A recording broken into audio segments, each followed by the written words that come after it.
You can mirror one smartphone with Android Auto, either wirelessly or by plugging it into the USB port in your new Jeep Compass.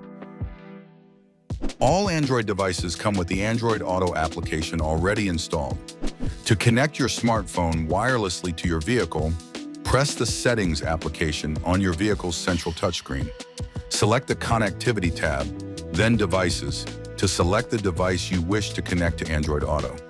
If you have any trouble with the wireless connection, check that Android Auto wireless connection is activated correctly on the developer menu of your device. If the device has never been connected to the system, pair it.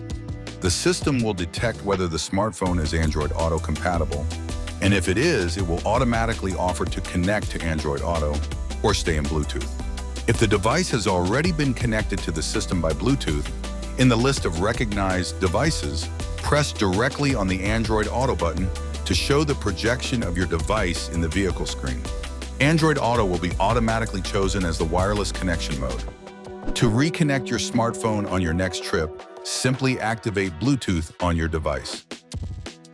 As soon as the connection is established, press the Android Auto button on your new Jeep Compass's screen to display the Android Auto interface. To connect your device using a cable, plug your phone's USB cable into your new Jeep Compass's USB port.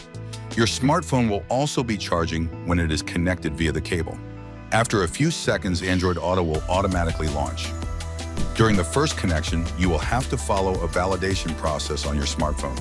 For your safety, this must be carried out whilst the vehicle is parked.